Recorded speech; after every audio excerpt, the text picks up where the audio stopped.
What is happening? This is the Uncolored Podcast. My name is Kevin Metcalf. Thanks for tuning in once again. I am your host. I started off last week with this idea that I had. I'm trying to understand it and figure it out. So I just want to start with a short recap of the last podcast, just so that it makes it a little bit easier to follow along with what I get into on this podcast. So if you can just kind of strap yourself in for just a little bit, it'll start to make sense, or it may make no sense at all. Either way, I'm going to go ahead with it. So last week, I led off by trying to articulate a pretty big idea, something that I don't quite have my head wrapped around. Although, as I say, I think I have enough of it that it's starting to make sense, or at least patterns are starting to appear. Things are starting to reveal themselves in such a way that eventually might prove to be a useful idea. So the whole idea of this podcast is to help me develop the idea. One, for some reason, when I hear myself talk, things seem clearer for some reason. And two, the possibility that somebody, the one person who may hear this, may have some ideas, some way they can funnel me to help make it clear, or either critique or challenge some of the things that I've said, just so I can subject these ideas to scrutiny and hopefully make them better. That's the whole idea. So let me recap quickly and sort of summarize what I talked about last week, because it was pretty big and probably convoluted, and I probably didn't say it as well as I could have. Not that I'll do any better this time, but just to catch up, the big idea was based on, well, that's not based on three foundational principles, but there are three things that keep popping up that seem to lead to something. And the three things are this. One is that we seem to be drawn to interact with the world in a religious manner. That seems to be foundationally how we work. Some of us are aware of this. I think most of us tend not to be. But that's a guess. I don't have any data on that. But that's just my feeling on it. The second part is that much of the religious behavior, the religious interactions that take place, are with subject matter that most people would regard as having nothing to do with religion. And I sort of gave some examples the first time, and I'm going to go in detail in one of them during this time. But the third part of it that helps sort of make it sense, or that helps this thing make sense, is to define what I mean when I'm talking about religion. Because I don't know that people really think about that. I think that what most people regard as religion are what we all accept as, the accepted religions, Christianity, Catholicism, Islam, Judaism, Mao, all the Eastern, all kinds of religions. We see that is religious activity. You go to a church, you read from a book, you sit and meditate, those kinds of things we call religious. But I think that the definition of religion goes beyond that. In other words, I think that those things are simply the trappings of religion, and religion is something deeper. So as I sort of scrubbed away at the outside of it, I came up with this idea. And what I really believe religion is when you hold a belief, even though there is a significant body of evidence and data that suggests that belief may not be true. So, for example, and I use the example of, believing in God or not believing in God. Both of those are religious statements. Those are religious positions to have. There's data that would suggest some sort of a supreme entity that has something to do with our existence. There's enough evidence to suggest that. Although I think, reasonably, that it falls short of being an absolute proof. And by the same token, I think if a person has the opinion that there is no God, how you prove that, I don't know. People say there's nothing that happens after death. You just die, and nothing happens to you. Well, I mean, you'd have to actually die and experience it to know whether or not that's true. I mean, if you're on this side of life, there's no way you could know either way what's going on. And so those things that transcend or go beyond the ability of data to sufficiently prove are beliefs. But what makes it a religious belief, in my opinion, at least it seems to me, that when you persist in that belief or in that assertion, even though there's a lot of evidence and a lot of data that suggests, you know what, that it's possible that that's not true. And your opinion is, screw it, I'm going with it anyway. I'm going down that road. Now, and what's interesting about it is that I think religious people acknowledge that. Well, some. People who go to church understand that it's a religious activity. They're involved in a religion. What they're doing is religious. They're religious practices, and they acknowledge that and understand it and accept it. I think the area that I'm curious about, or that interests me most, are those areas that mimic the same behavior as acknowledged religions, but for whatever reason, they would say that it's totally non-religious. And I think some of the areas are politics, science, social policy, things like that. People can engage in a religious-like fervor. A lot of times we think of these as ideologies. People are like ideologically possessed, I think is what we understand them as sometimes. But I really think it's more than that. I think it's more than just being possessed by an ideology. It seems to be some religious aspect in it. And the reason why I say this is one of the principles that I'm basing this idea on is that you know how people, what they believe by how they act, not by what they tell you. And when people act like religious people, I think it's because they're being religious. They're being religious. Just like if somebody was, hammering wood and nails and building a structure, you'd think that they were in construction. For them to tell you that I'm not in construction, yet they're, they got materials out and they're building stuff, erecting a building. It really doesn't matter what they say. You know what they are by what they're doing. And I think religion follows the same thing. So to illustrate this, what I wanted to do was pick out one of the things that I think is one of the aspects, one of these issues that we come upon on a regular basis that I think is 100% a religious issue. That people will say, oh no, it's totally objective, it's scientific, and those kinds of things. And that topic is global warming. Now, global warming is a hot button issue, and as I stated before, I try to stay out of politics. I don't like politics. I think they're all a bunch of lying pieces of crap, all politicians. I don't want anything to do with them. But what did I even say that for? I'm not even sure I said that. But let me get back on track. I lost my train of thought. But here's why I think it's religion.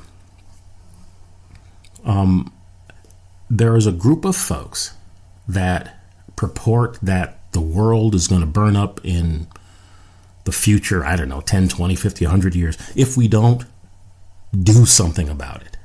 If we don't change, something. And typically, the solutions involve giving lots of money to a government system and letting them control our fossil fuel behavior. And it's important because that particular solution, in my opinion, is characteristic of this religious mindset. The idea that, if I sacrifice something to this, agency, it will save me from some oncoming doom.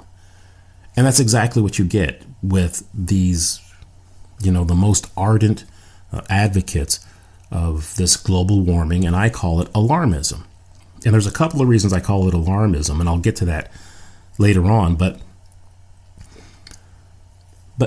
I just want to illustrate, at least to me, why this appears more of a religious way of thinking than anything objective or scientific. Before I get that, I need to point out, I'm not a scientist. I'm a dumb guy. I'm just a regular old guy. Have no expertise in any of this stuff. So the question would, legitimately be asked is, well, what the hell? Why would I even talk about this subject since I'm not a scientist or anything like this? And here's why. I think one of the things that a lot of people get, a trap that they fall into that I think is misapprehension, is that if I'm not an expert in something, then I shouldn't talk about it at all. And I don't think that's true. I think that, listen, everybody's got to navigate through the world. And if only people who have, doctorates and PhDs are allowed to make decisions and consider the planets and enter in relationships, if you have to have the highest degree of education to effectively, engage in society with people, well, then, that's like 4% of the population. What are the rest of us going to do? And unfortunately, I think a lot of people fall into this thing that somehow if somebody has a PhD by their name or if they have this education, they know more or are better equipped to deal with things than people who don't. And I don't believe that. Because I know of enough supposedly smart people who've said some really, really stupid things and believed some insane, stupid things. And I know a lot of people who would be considered, totally uneducated, who've said some of the most prescient things that I've ever heard. I mean, some amazing wisdom comes from folks that, you may not expect them to come from. So I think that everybody has, or at least has a responsibility to engage with reality in the world at the level at which they're capable of doing. And that's what I'm trying to do.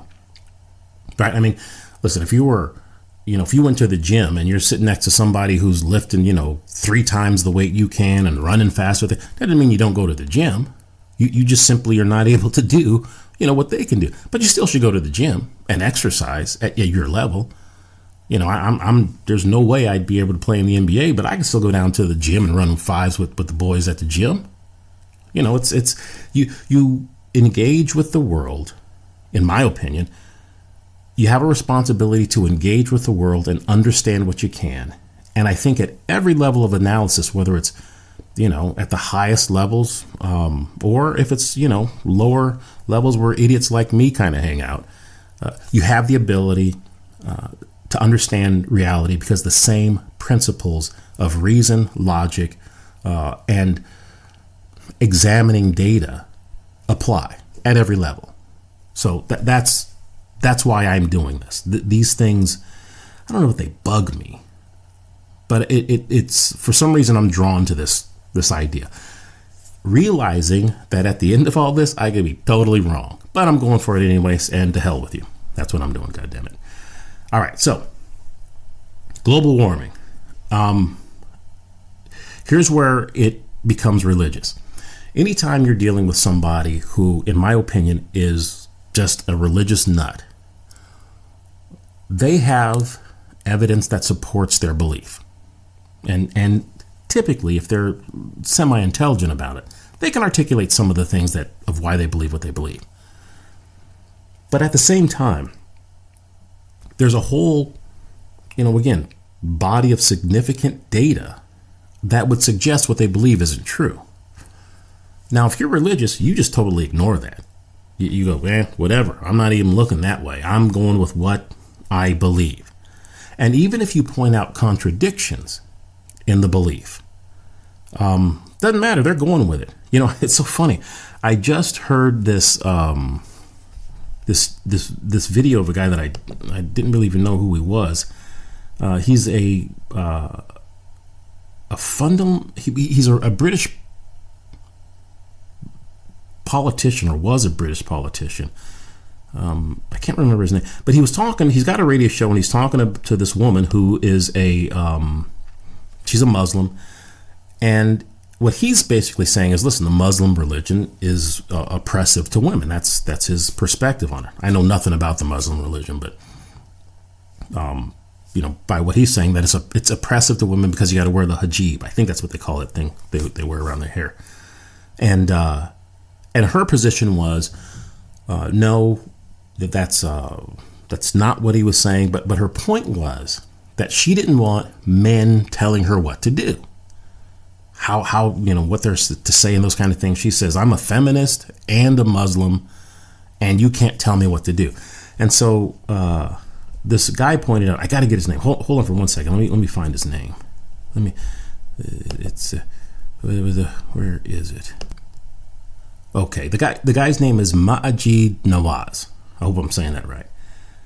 And he was talking to the gal about the hijab, and she's like, hey, I'm a feminist, and I don't like men telling me what to do. And he pointed out that, well, don't let women be, do prayer in the church. Again, I don't know anything about the religion, but they don't let women, lead prayer.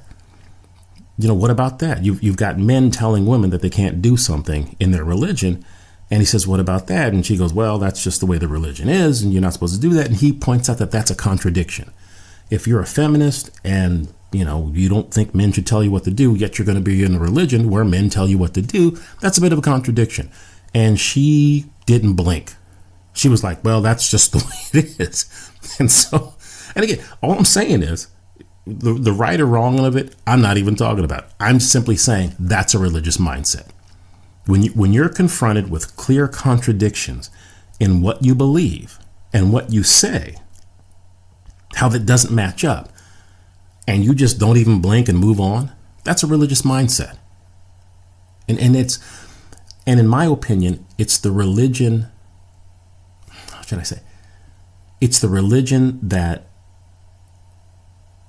keeps you from really engaging with the world on a level that allows you to see it correctly, if that's not the right word. Correct is not the word I'm thinking of, but you know what I'm saying. The ability to look at data and process,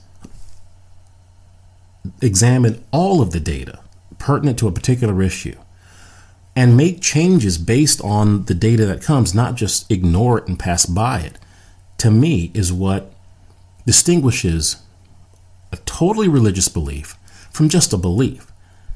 And just to go over it, I think I went over it in the last podcast, but in case I didn't, having a belief is not necessarily religious, a religious thing to do, or is it wrong? And I gave the example of the time I was coming from San Jose to Vegas. And when you come out of Vegas, it's about an hour out of Las Vegas, there's this place, I can't remember the name of it. But, it's got, like every place in Vegas, it's got casinos and things like that at different places, gas stations. It's the last gas before you get to Barstow, or at least the last major place before you get to Barstow. And so we stop there, go get our bathroom break. And as I come back, I turn the key, car didn't start. And my point was, I had every reason to believe that the car would start. I mean, I just drove for almost an hour. Car was fine, no problem. So as I walked to the car, believing it would start, that's a very reasonable belief to have. There's nothing wrong with believing that my car is going to start, especially when I just drove it. But we all know cars break down all the time. So it's also reasonable to entertain the possibility that it wouldn't start, even though I didn't. But here's the point. Once the car didn't start, that was new data. That was new information that suggested my belief was wrong, that the car would start. So rather than ignoring the data, I looked under the hood, found the battery cable had popped off, put it back on, and we're up and running again. And to me, that's what religious belief prevents you from doing. It prevents you from looking at possible problems with how you're thinking, and it gets you stuck in a place where you don't necessarily want to be. So that's really my definition. That's how I understand belief and distinguish that from religious belief. Religious belief doesn't allow you to objectively process all of the data that's pertinent to whatever, system you're talking about. Boy, that was a long time on that one. So let me get back to global warming. That was a little bit of an aside, but I thought that was important. That was a good illustration of what I think the religious way of thinking is.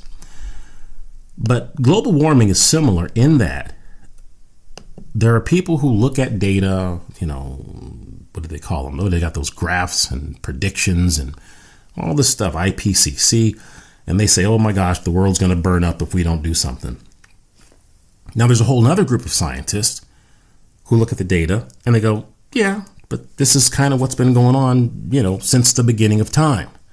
And it could get warmer. It could get colder. We just don't understand it well enough to make any predictions about the future. That's what one group of scientists says.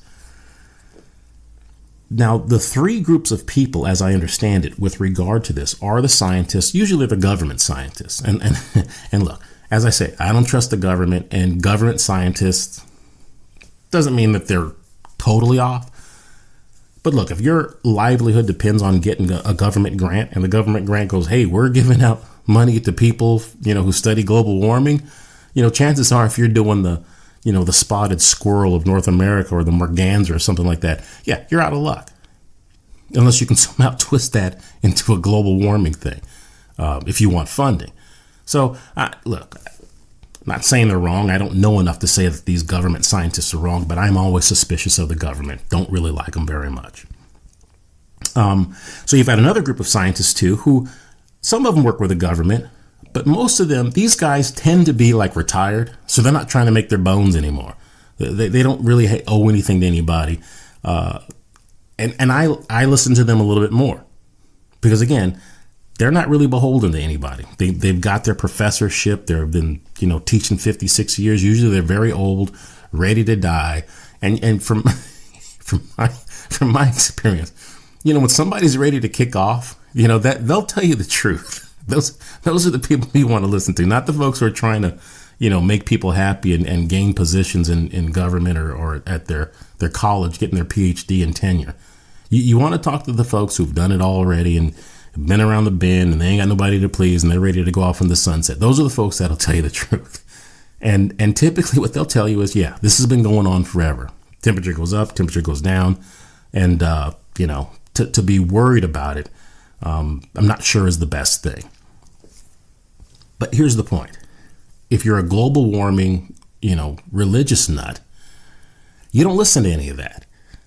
You don't listen to any of the scientists, and there's a large body of them who say that, look, this none of the predictions they made work because we don't understand it.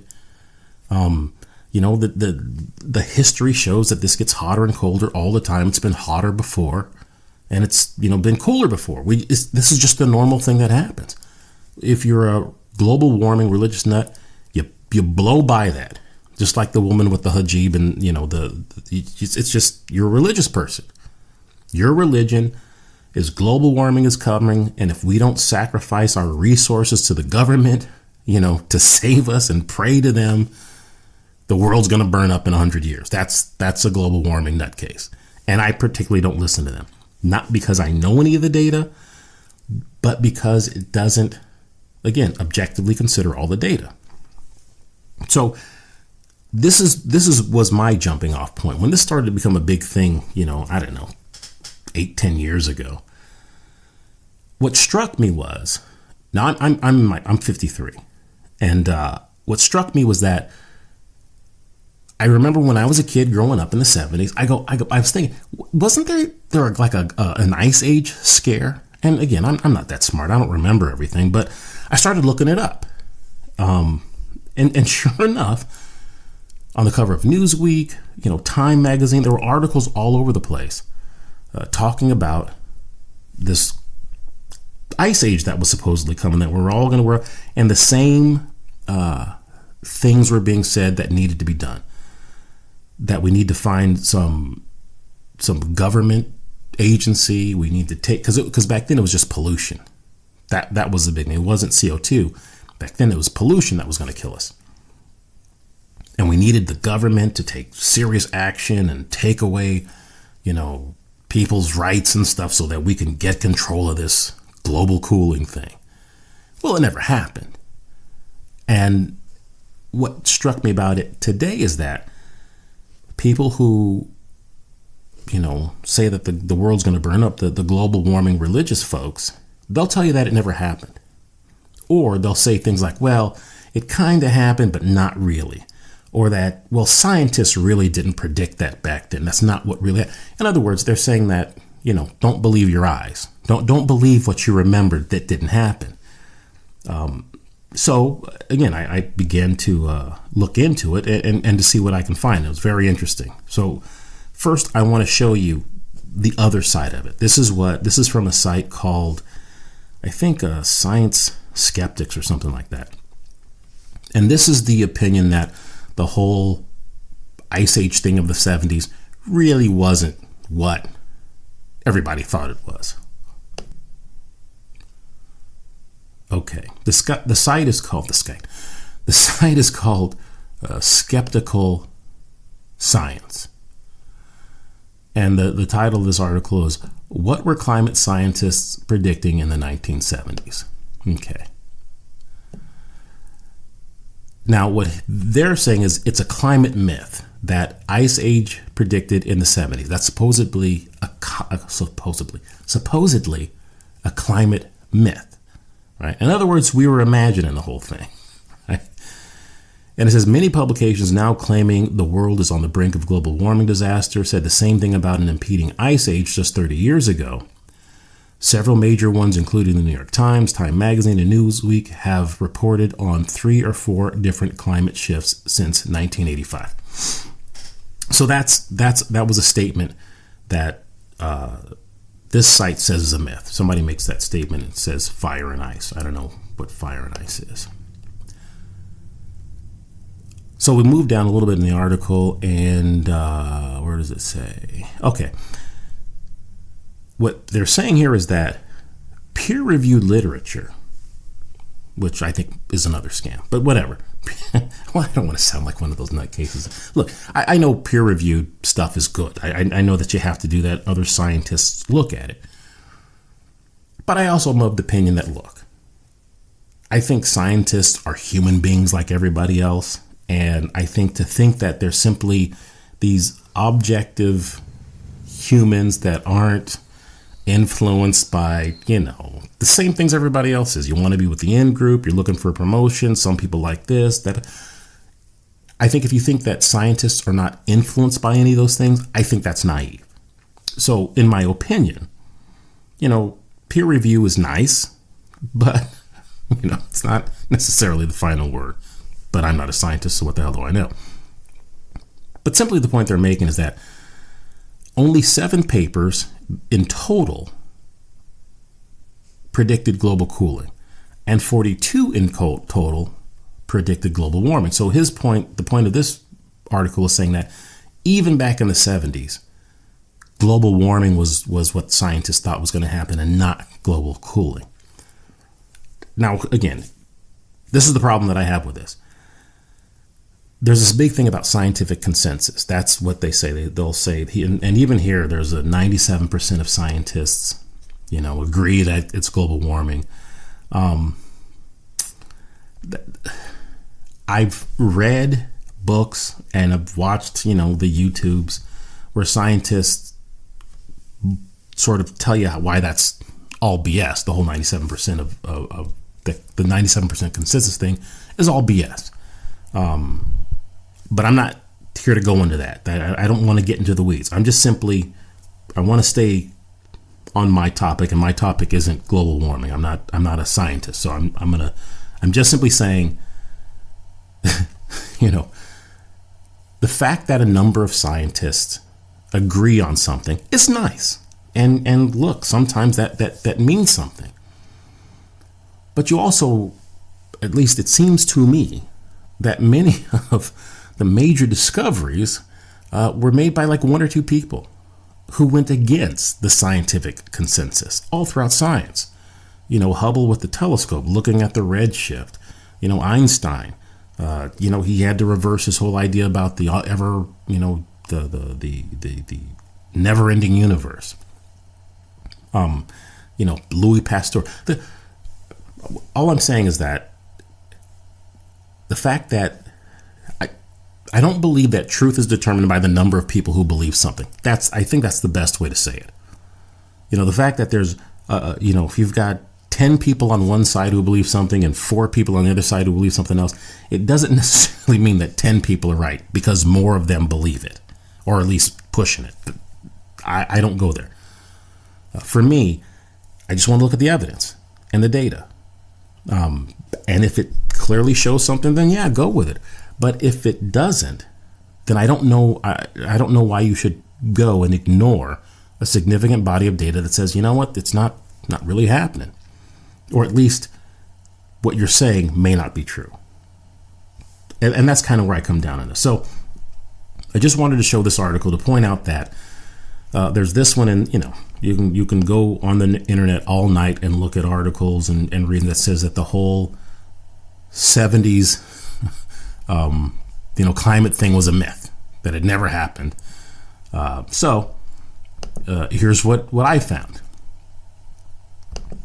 Let me see. Here's a website. I don't know what do they call this one? It's on Get Pocket. I don't know where the original one is, but let me see. Oh, here we go. So in this article here, it basically what it does is it lists. It says 1970s global cooling alarmism. This was by Andrew at populartechnology.net on February 28th, 2013. So on the front of it, it has the Times, the cover from the was it Time magazine? Yeah, Time magazine, and it says the big freeze, and it's got a guy, with a hood with one of those ski masks over his face with snow on it. Right, nice big effect. And the story says during the 70s. Well, no, that's just a summary of it. Here's another one. Population prospect, a chilling one. That's the Argus prospect. And basically, what this article does is it lists over 100 articles from 1970 to 1979 that are about the ice age coming. Here's one. 1971, pollution may bring ice age. The scientist writes risk. Okay. 1971. Danger. Ice age may lurk in dusty skies. Right. Another ice age. Pollution blocking the sunlight. Air pollution may cause ice age. Just so you know, for those of you who weren't around back then, in the 70s, the big deal was pollution. And air pollution. That was the big cry from environmentalists. Well, not just environmentalists. I mean, everybody. But it was pretty good. You could watch movies of the 70s where I remember this show, this episode of the Rockford Files, and Jim Rockford. He was always on the road in his Firebird, and he had a hamburger. He was eating it on the way as he's doing a stakeout, and as he started driving to follow the guy, he gets the wrap. He just throws the wrapper out the window, and it's funny because. Back in the 70s, there was a lot of that going on. People just kind of threw trash on the street all the time. And it's so odd that today you never see that. It's so odd that society has changed so that it's like you never see that. But I'll tell you what, in the 70s, man, people threw shit on the street all the time. That's stupid. All right. Anyway, so continue on. 1972, climate seeing cooling for return of ice age, and it goes on and on. There's over 100 of them, and at the bottom, which I thought was interesting to say, it says note. A few of these news stories are duplicates in different papers with slightly different titles. This is intentional to show that these types of stories were not isolated to certain regional papers or to a certain regional paper. This list is not comprehensive since not all media publications from the time period are available in digital form. So, look, the only point I want to make here is that when you read articles today that say that this global freezing of the ice age coming, when the 70s is a myth, like it didn't happen, it defies the data. And again, here's article after article talks that, and all this says it's oh my gosh, we're going to die from an ice age. And I remember that. Again, I'm 7-8 years old. I'm not a kid. I wasn't reading Time magazine. It's got to be something. If some kid my age, was running around in the creek with his buddies, going after crawdads and playing marbles all the time. If I knew about this whole Ice Age scare, when I'm 8 years old, that's how prolific this whole Ice Age scare was. And so to say today that the global warming scare, when people go, oh my gosh, we're going to burn up in 20 years, for somebody to go, well, I hear what you're saying, but, 50 years ago, 30, 40 years ago, they were saying the same thing about an ice age, and that didn't happen. Now, that doesn't mean the world isn't going to burn up. I don't know. But it's a legitimate objection to bring up. That's all I'm saying.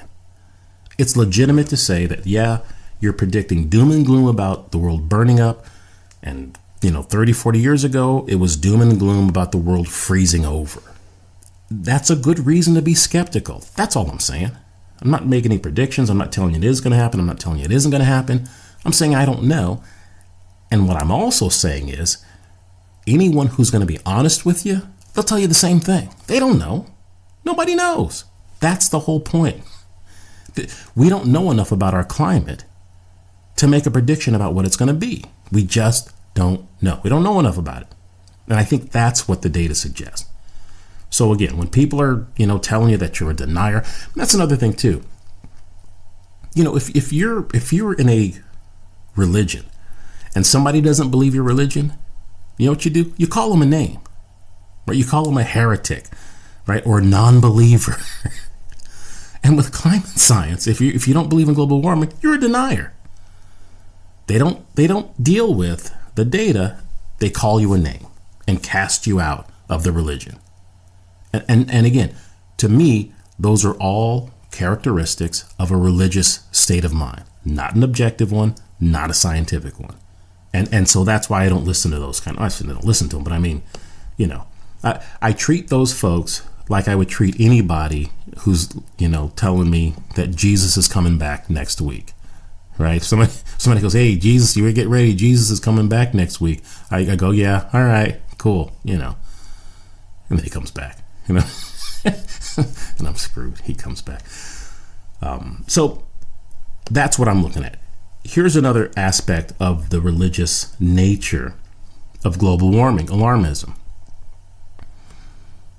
Here's some things that you've got to believe, which is kind of nuts. There are four things that you have to believe if you want to go along with the solutions that these global warming people bring up. Okay, here's the first one. You have to believe that humans somehow know that whatever the temperature is today, it's not supposed to be that temperature. Right? In other words, so if it's, 75 degrees out, somehow they know it's actually supposed to be, 73.2. We're like 2 degrees warmer than we should be today. How would you know that? I don't know how that's possible. But again, you'd have to buy that premise. Here's the next thing you'd have to believe. That not only human beings can know what the temperature is supposed to be today, that it's not supposed to be whatever it is today, but that 50 or 100 years from now, they know what it's going to be 100 years from now. They can predict what the temperature is going to do 50 years from now or 100 years from now. Now, obviously, again, they have a tough time figuring what it's going to be 2 days from now. So I don't know how you believe that. But if you can believe the first premise, I can see how you would believe the second one. If you were going, yeah, the scientists said that it's 2 degrees, it's like 2 degrees off today, I believe them, then yeah, you'd also believe that they would know what it would be 100 years from now. I find that remarkable. Here's number 3. That somehow humans have the ability to control the temperature of the planet. That we can, change it to what we want to be. And which, in and of itself, I find alarming. That's, if you want to talk about alarming, I think that's alarming. And when you go back to that article from Skeptical Science, it said something that I found a bit chilling. Down below in the article, it says, if we now limit CO2 emissions, we can also eventually get global warming under control. What control? What does that mean, control? I mean, are we now thinking that we need the IPC, a group of bureaucrats, someplace where we don't even know, in some building somewhere, that they got like this thermostat, and they're gonna go, it's a little warm today. We're gonna turn the world's thermostat down to what we want it to be. The hell is that? I mean, well, look, I imagine that seems reasonable to some people. It seems insane to me that you would give a group of bureaucrats, or at least want them to, because I don't think it's possible, but that you would even want a group of bureaucrats to have the control of the temperature of the planet. What the F do they know about the million-year history of the planet, the millions of years that the temperature's been regular, doing fine by itself? Suddenly now, humans, hey, give us control of the thermostat, goddammit. It's too warm in here. Do you ever have that guy come over your house? You have a friend stay over the house and they start effing with the thermostat? But no, that's what the global warming religious folks want. Some sort of government control over the temperature of the planet.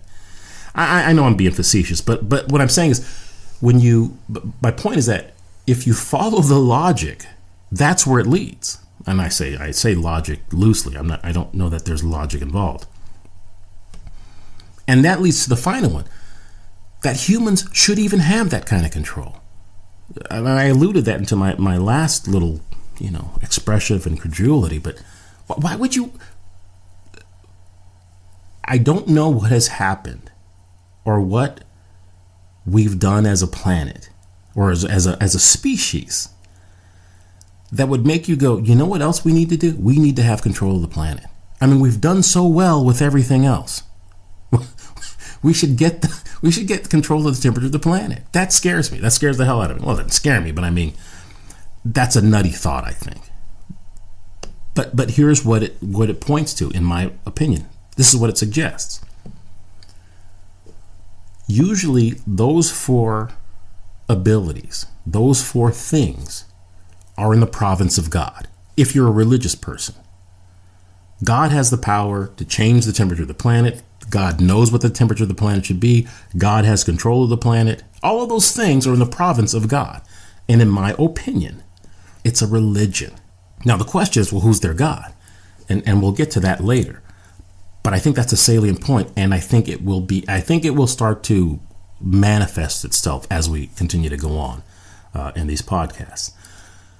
But as I pointed out, I think that the whole thing is 100% just a religious endeavor.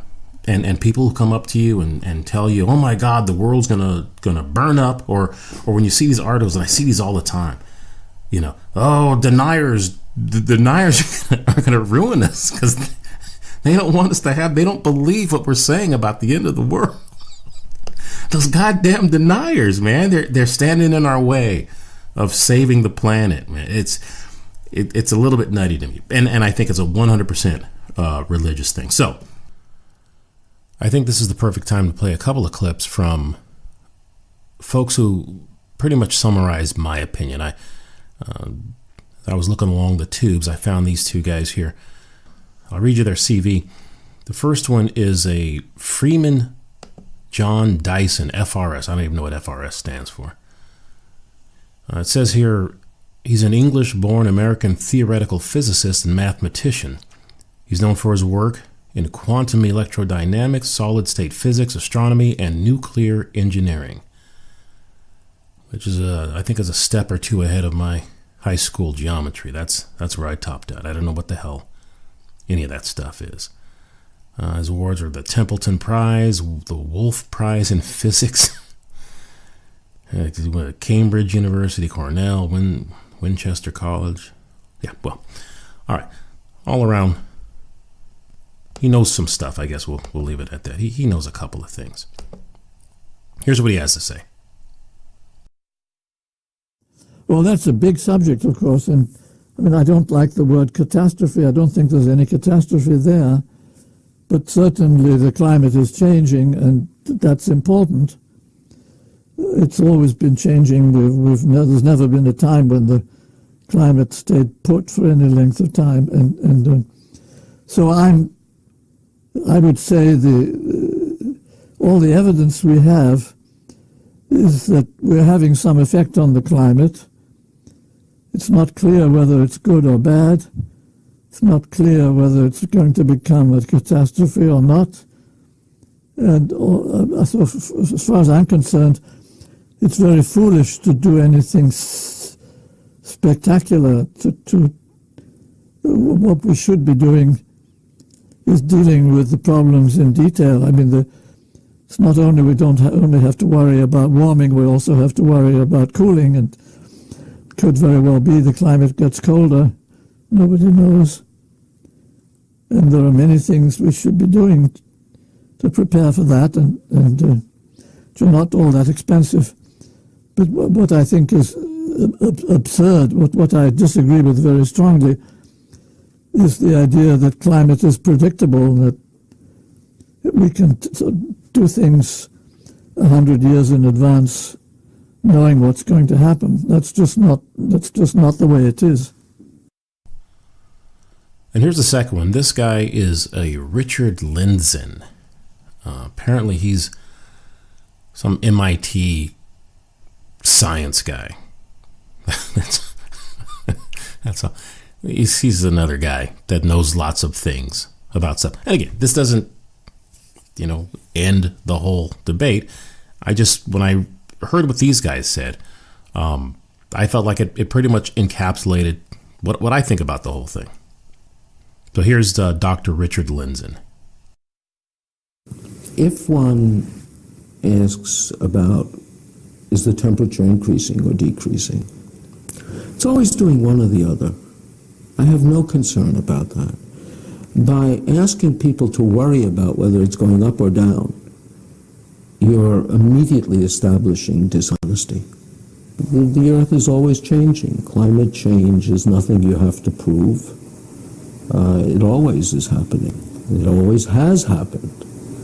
So to make that into something alarming seems to me a little bit weird.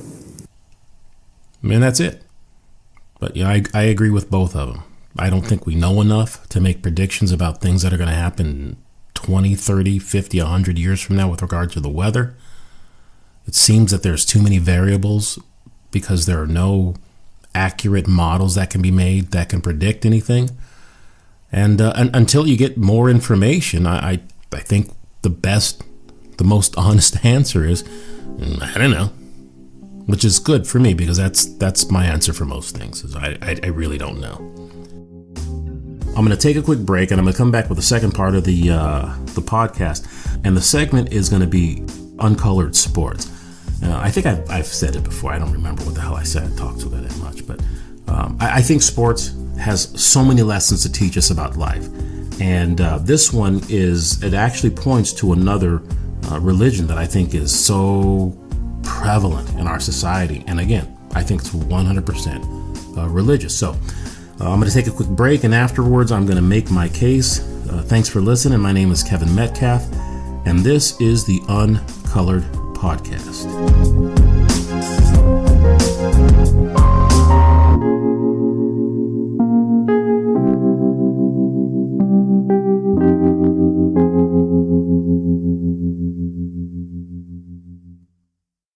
Hey, I just wanted to drop something on St. Jude's Hospital. They do some great things for families who are going through some incredibly horrific circumstances. And I know there's a lot of organizations who are also doing great things, and all of them are asking for your time and resources. So I just wanted to put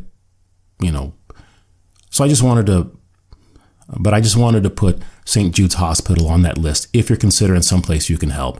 And this is not a paid thing.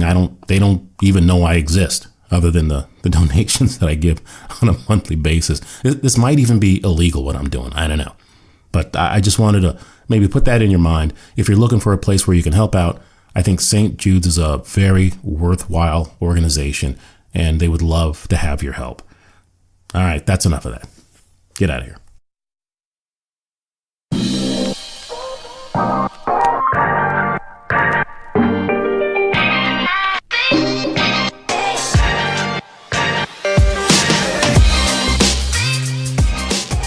We're back. This is Kevin Metcalf, the Uncolored Podcast, and this is going to be the Uncolored Sports segment of the podcast. This is the area where I take some incident in sports, something that happened in sports that somehow bears upon the overall big idea. And I don't even know why I call it the big idea. I don't know what else to call it, but that's kind of what it is. I know it could turn out to be not a big idea, but we're going to find out. So what I want to talk about is LeBron James's show, The Shop. I really don't want to talk about The Shop. I got to be honest. I've never watched the show. I've seen clips of it or excerpts of it. And if those excerpts are any indication of what the whole show is about, I could not possibly watch it. I couldn't bring myself to sit around and watch a bunch of self-indulgent, athletes talk about themselves. I don't care. I have this weird thing where I just want, and I know I'm maybe a minority today because I'm old or something, but I like athletes because of, what they do when they're playing whatever sport that I like. That's it. I really don't care what they're doing off work or what they're doing. And I know that's a whole new thing with the kids and the media and stuff like that. Everybody wants to know every single aspect of what people, my favorite my show was Columbo. You guys probably don't even know what the hell Columbo is. Columbo, when I was a kid, was the best show on TV. And you really couldn't tell because back then there were like 3 stations. So there were like 4 shows you could watch, and everybody was watching pretty much the same thing. It was either Kung Fu, I think, or Columbo. But Columbo was the best, and even now I have all of the Columbo episodes, and I watched them. I wouldn't say countless times, so I could count them, but I don't know, 50, 60 times. For some reason, whenever I get low or depressed about something, I watch Columbo and I feel better. I don't even know what the hell that is. But he's my favorite TV detective of all time.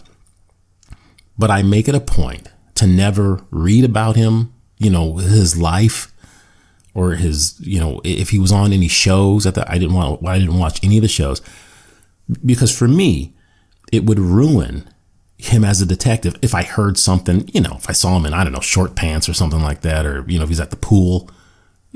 I wanted him to be Columbo. That's what I loved. I didn't care what he did off. I didn't care what his political views are or any of that stuff. And that's the pre-social media generation that I was a part of. But I'm the same with athletes. I love what they do on the field. That's what I love the sports. But for some reason, people have this idea, athletes and, I don't know, regular folks who watch sports. There's this weird notion that, if somebody's really good at, like, let's say, shooting 3-pointers, that somehow they have a cogent political opinion too. And it's not to say that if you're an athlete, you can't have a cogent political opinion. There are some super smart guys out there, don't get me wrong, and women. There's super smart athletes out there. Do not get me wrong. But the idea that they feel like because a lot of people, follow me on the internets or on the Twitters and stuff like that, now I have to give a political opinion, right? And some of these folks, it's very clear they haven't read a book, don't know anything about history or politics, yet they want to put it out there. It's a nutty thing that because somebody's really good at basketball, that somehow they want to reorganize our political system too. I don't know that the two skills transfer either way. Of course, same thing can be said for me. I mean, who the hell am I? I'm at least trying to put out a cogent argument for these ideas that I have, and I admit right up front I could be totally wrong. But it's always interesting to hear what the athletes have to say. So LeBron James on his barbershop show, and again, I haven't watched it, just the excerpts that I saw that were, I don't want to overblow it, but look. So the first show, he had Odell Beckham on there, and him and Odell Beckham were commiserating with each other about how horrible life was because of the fans and, trying to get autographs. And Odell Beckham says he feels like an animal in a zoo cage or something like that. And LeBron James goes on to talk about how their, fans are ill behaved when they're trying to get his autograph. And the comment that really got me, because look, the idea that celebrities complaining about, autograph seekers is nothing new. And that's also not to say that people are jerks and a-holes when they're, around celebrities. I'm not saying that isn't a real issue that you got to deal with. What I am saying is when that makes it to the top of your list of things that are bothering you, so much so that you're going to create a whole show and make it a topic, you got a great effing life. Your life is so great. You don't know what paradise you're living in when fans seeking your autograph makes it to the list of problems that you have to deal with. Look at it this way. You're sitting down having coffee. Somebody walks up to you and goes, you know what? I think you got this great talent, gift, whatever it is. Your hair is really cool.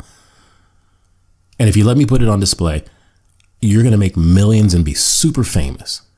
Just if you sign on this contract. But before you sign, just want to let you know, there will be times, most likely, where people who love you and are obsessed with you will misbehave. They'll probably say some things you don't like. They might, harass you in certain ways. That will happen from time to time.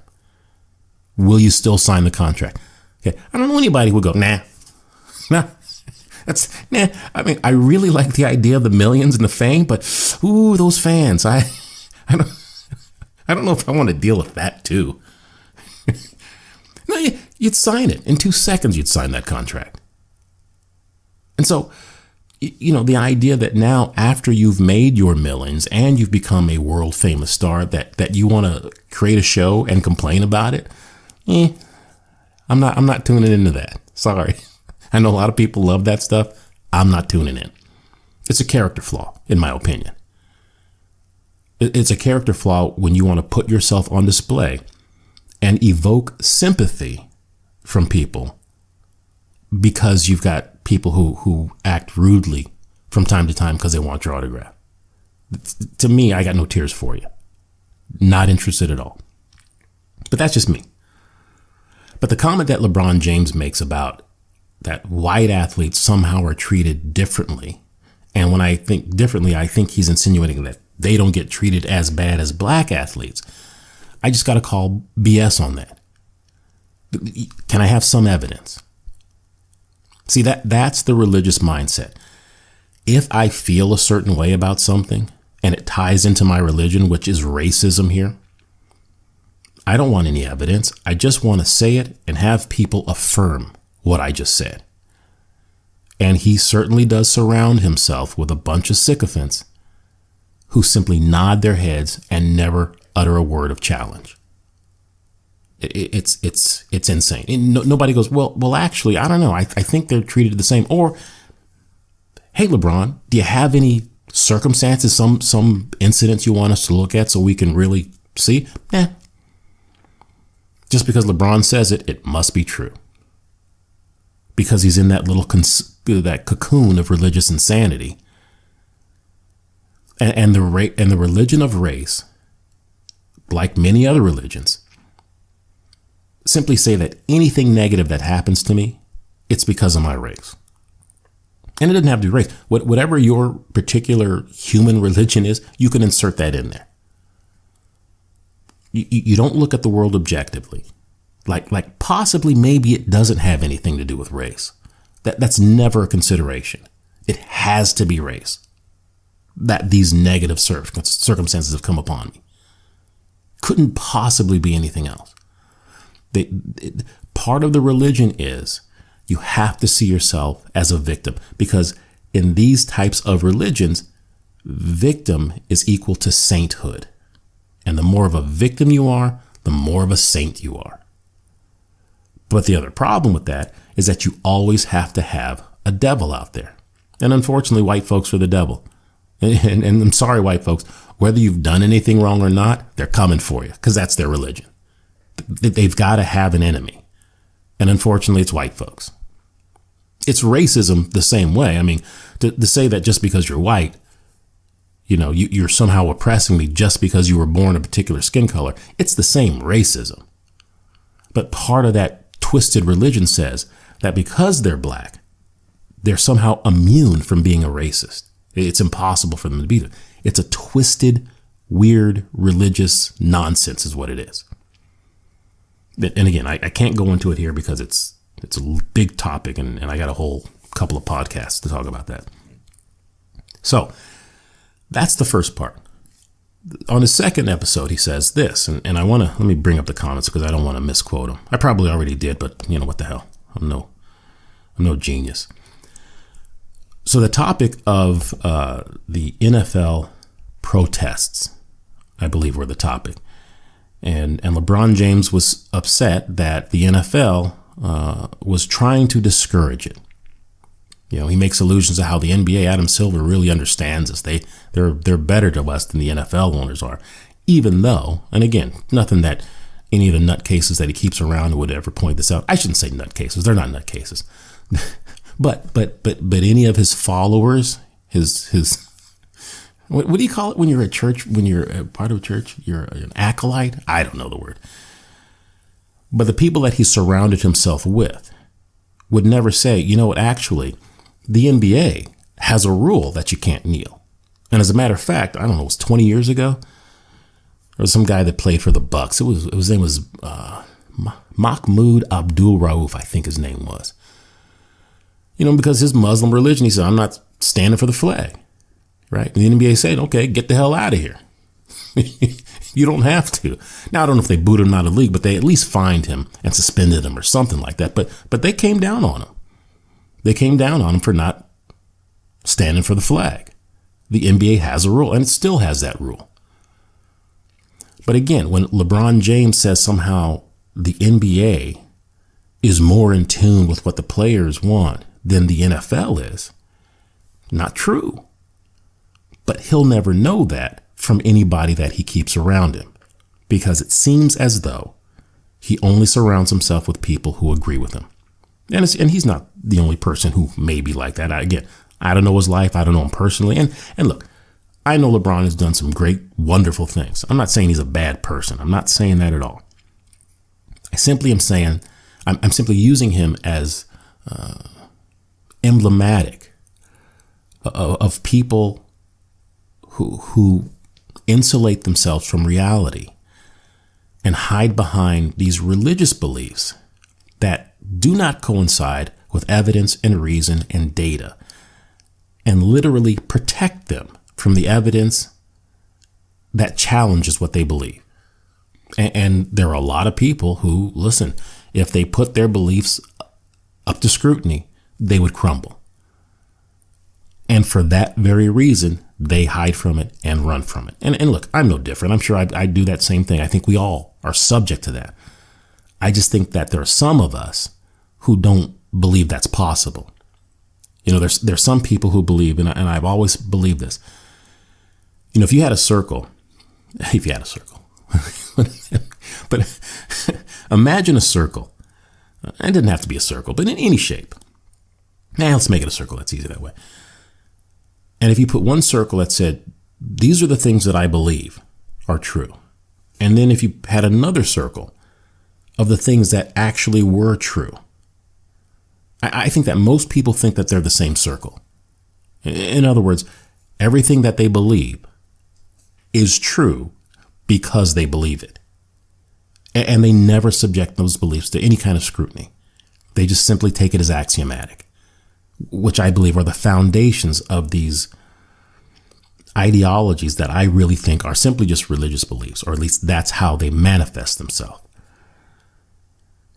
So here's what he says about the NFL. He says, in the NFL, they got a bunch of old white men owning teams, and they got that slave mentality. And it's like, this is my team. You do what the F I tell y'all to do, or we get rid of y'all. It's funny how black athletes especially, they love to use the word y'all. None of them for the South, but they all like to use y'all. They do it in their tweets and stuff like they came from the South. Y'all, shut the hell up, y'all. You could say you. You could actually say you, and it's not bad. Or maybe it is if you're in that black thing, which I'm not. I got booted out of the Black Club when I was in high school. They caught me listening to REO Speedwagon when I was in high school, and I got my black card taken away from me way back then. So I'm not sure what the rules are of being black anymore. That's what they tell me. So, but here's the point. The idea that you have a boss or a business owner, right? And they say, hey, listen, you do what I tell you to do, or we'll get rid of you. Now, LeBron James, in his weird, racist religious view, he goes, that's a slave mentality. While normal people, you know what they say? It's called having a job. That's what having a job is, right? It's not a slave owner's mentality. It's a business owner's mentality, right? If your boss came to you and she says, hey, look, I need you to do X. And you're like, I'm not doing X, I'm doing Y. And she goes, well, actually, we need you to not do Y because that's bad for business. I just want you to do X. And you're like, nah, I'm doing Y. She would fire you. She would fire your ass as soon as she could. And you know what she'd do? She'd find somebody to replace you who would just do X. It's not slave owner's mentality. It's business owner's mentality. It's having a job. And apparently, maybe LeBron James has never had a job. Apparently, in his world, he can. And listen, he can tell everybody to do what he wants them to do. So maybe he doesn't know what it's like to actually have a job. But nobody goes to work thinking that, you know what, I'm going to do whatever I want to do, even if the owner tells me not to do it. I'm going to do it anyway, and they shouldn't fire me, right? Nobody with any sense thinks that that's what really happens at a job.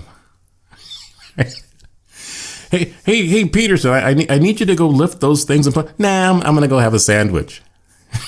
Right? Nobody can do that. I mean, you could, but you may not be there that long. And if you got fired after doing that and said it was a slave owner's mentality, you're in a weird, crazy religious world that doesn't map on to the real world, which is where I believe a lot of these people in this religious, racist mindset are. I mean, look, imagine you had a sandwich shop. You've got this place. They make great sandwiches. You're in the back, making sure the bills are paid and all the orders are in, or whatever the hell you do at a sandwich shop as an owner. Somebody comes back to you and says, hey, listen, you make the best sandwiches in the world, but I just ordered a ham sandwich and I had to listen to 5 minutes of the guy making the sandwich telling me what a jerk I am because I'm not a vegan and how I shouldn't eat meat. Right? Is it possible? Can I just get the sandwich? That's really all I'm here for. God bless him. He believes in veganism. That's his thing. But I just really want to get a sandwich. I don't want to hear 5 minutes of what an asshole I am because I'm not a vegan. Right? It doesn't even have to. Look, if somebody, hey, this Italian sub you made, it's the best in the world. Right? But the guy for 5 minutes told me that I had to give my life to Jesus. Is it possible? Can I just get the sandwich and not the whole come to Jesus speech? That's all I'm looking for. But if you had those complaints from the people who are from your customers about the people who you would fire them in 2 seconds. Well, maybe you wouldn't fire them, but you'd go to them and say, hey, you know what? You better make some damn sandwiches and shut the hell up, or we'll find somebody who can. It's got nothing to do with slave mentality. That's having a job. That's being a boss. That's trying to run a business. And apparently these things are beyond the ability of LeBron James to understand. Because when race is your religion, anything you don't like, you find some way to make it a race issue. That's what you do. It's racism, everything. And again, I don't want to get too far into this because I got a whole 2 podcasts for this particular issue right here. And I can't give it its due regard here. But I simply want to point out, race, like many other things that people normally do not associate with religion, I believe is 100% religion. It hits all of the marks that you would find. And I need to make this clear before I close. I'm gonna close. I've talked way too much. But before I close, I just want to make this clear. People can get the impression from what I'm saying on these podcasts that I'm down on religion. I am not. I'm not one of these people who says religion poisons everything. I think that's not true at all. As a matter of fact, that's another topic that I'm going to get into down the road. What I'm simply saying is, a lot of the things that we do, a lot of the things that we say, map onto religious behavior rather than objective and reasonable behavior. And the two aren't separate. You can believe something, and again, I've been over this in the first podcast, but I think it bears repeating. You can say things, you can believe things, and it'd be very reasonable to believe those things. So having a belief in a belief system is not unreasonable. We all have that.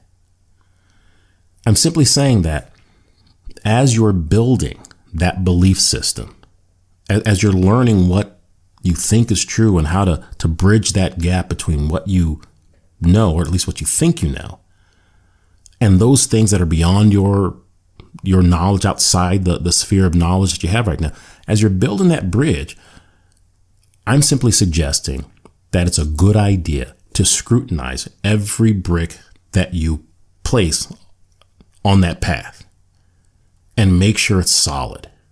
Don't just throw stuff out there that looks good or seems good or everybody tells you it's good or that you heard other people say, so you're going to go along with it. I just think it's important for you to analyze and scrutinize. I just made up a word, scrutinize. It's important for you to scrutinize all those. It's important for you to scrutinize everything, every building block that makes up your belief system. That's really all I'm saying. And if it leads you to be a Jew or a Christian or a Catholic or what is the Zen? I don't know what this is. Buddhism. That's the one. Wherever that leads you, I'm simply saying, examine what you believe, and be okay when somebody challenges it. As a matter of fact, you should be looking for people to challenge what you believe, because it'll help you understand it better. If nothing else, it'll help you understand it better when you have other people say, well, what about this? And well, what about these issues? How do you reconcile those things? And I think most people are afraid of that. And I think Lebron James is afraid of that kind of thing. I think he's deathly afraid. And many people who are on this racist religion, they're deathly afraid of any evidence, any idea that challenges what they believe. And so that's really what this is all about. So with that, I'm going to close.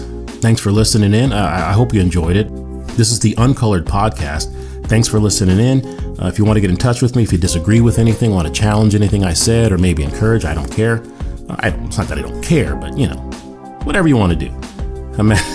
You can email me at uncoloredmedia@gmail.com. That's uncoloredmedia@gmail.com. Thanks again for listening. And this is Kevin Metcalf, and this is the Uncolored Podcast.